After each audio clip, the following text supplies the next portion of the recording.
पुरानी पेंशन की बहाली के मुद्दे पर आंदोलित सरकारी कर्मचारियों ने अब सत्ता परिवर्तन करके पुरानी पेंशन को बहाल करवाने का फैसला कर लिया और इसके लिए व्यापक तौर पर रणनीति बनाना भी शुरू कर दिए हैं। आपको बता दें कि केंद्र की मोदी सरकार की तरफ से लोकसभा में दिए गए जवाब के बाद से ही पुरानी पेंशन की बहाली के मुद्दे पर आंदोलित सरकारी कर्मचारियों ने सत्ता परिवर्तन करने के संकल्प को आगे बढ़ाने का फैसला कर लिया था और इसके लिए व्यापक तौर पर रणनीति बनाना शुरू कर दिए थे। लेकिन इसी के साथ पुरानी पेंशन की बहाली के मुद्दे पर आंदोलित सरकारी कर्मचारियों के प्रतिनिधियों ने एक और बड़ा खुलासा किया है कि हम लोग अब पटना में राहुल गांधी की वोटर अधिकार यात्रा में भी शामिल होकर के राहुल गांधी से इस बात को पूछेंगे कि अगर बिहार में महागठबंधन की सरकार बनती है तो क्या पुरानी पेंशन की बहाली की जाएगी, क्योंकि हालिया वक्त के जो विधानसभा चुनाव हुए थे वहां पर कांग्रेस के तरफ से इस बात का वादा तो किया गया था कि अगर उनकी सरकार बनेगी तो पुरानी पेंशन की बहाली की जाएगी। लेकिन चाहे हरियाणा हो या फिर महाराष्ट्र, दोनों ही राज्यों में पुरानी पेंशन की बहाली के मुद्दे को लेकर के चुनावी सीजन में कांग्रेस के नेताओं की तरफ से कोई बात नहीं की गई थी, जिसके नाते से सरकारी कर्मचारियों का वोट बैंक छिटक गया था और इसी के नाते से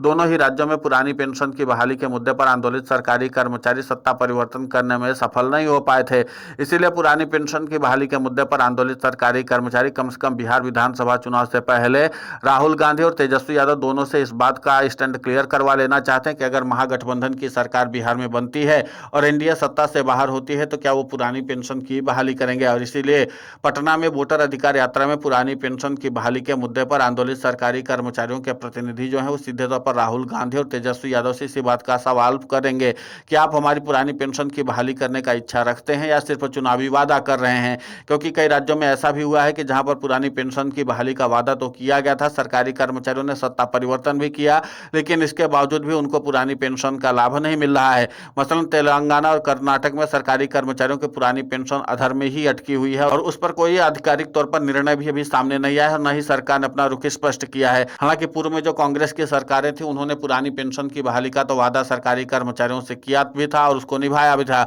मसलन छत्तीसगढ़ हो या फिर इसके अलावा राजस्थान, यहाँ पर सरकारी कर्मचारियों को पुरानी पेंशन का लाभ दिया भी जा रहा है जब तक कांग्रेस की सरकार थी। इसके अलावा हिमाचल प्रदेश में भी सरकारी कर्मचारियों को पुरानी पेंशन का लाभ दिया जा रहा है। अब पुरानी पेंशन की बहाली के मुद्दे पर आंदोलित सरकारी कर्मचारियों के प्रतिनिधियों का कहना है कि नेताओं की तरफ से तो पुरानी पेंशन का वादा तो किया ही जाता है, लेकिन पुरानी पेंशन की बहाली का वादा पूरा करने वाला नेता कौन है, उस बात को लेकर के हम अपना स्टैंड क्लियर करवा लेना चाहते हैं। आपको बता दें कि पुरानी पेंशन की बहाली के मुद्दे को लेकर के सरकारी कर्मचारी आर या पार की लड़ाई लड़ने के लिए तैयार है और इसके पहले व्यापक तौर पर जन आंदोलन भी एक तैयार करने वाले हैं।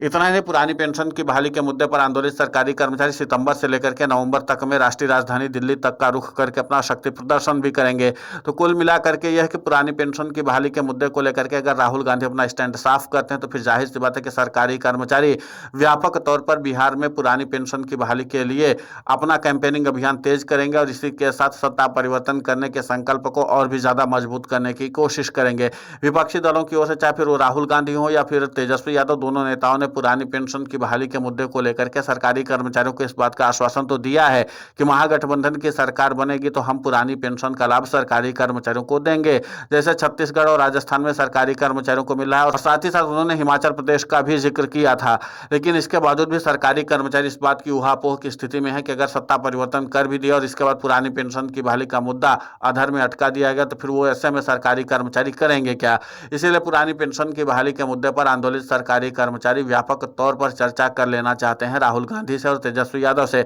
अब देखना महत्वपूर्ण होगा कि जिस तरीके से राहुल गांधी और तेजस्वी यादव लगातार बिहार में वोटर अधिकार यात्रा निकाल करके सभी को जोड़ने की कोशिश कर रहे हैं, लेकिन पुरानी पेंशन की बहाली के मुद्दे पर आंदोलित सरकारी कर्मचारियों के प्रतिनिधियों से कोई वादा अभी तक नहीं किया है। और ऐसा भी नहीं है कि राहुल गांधी हो या तेजस्वी यादव दोनों पुरानी पेंशन की बहाली के मुद्दे से अवगत नहीं है या फिर सरकारी कर्मचारियों के शक्तियों से अवगत नहीं है। आपको बता दें कि बिहार में सरकारी कर्मचारियों का जो फैक्टर है वो निर्णायक साबित हो सकता है। कई राजनीतिक विश्लेषक भी मानते हैं कि अगर बिहार में सरकारी कर्मचारी एकजुट होकर के सत्ता परिवर्तन करने के संकल्प को अगर दोहराते हैं तो सत्ता परिवर्तन कर भी देंगे। और इसीलिए सरकारी कर्मचारी चाहते हैं कि अपने निर्णायक वोट बैंक का वहां इस्तेमाल किया जाए जहां पर हमें सत्ता परिवर्तन के साथ साथ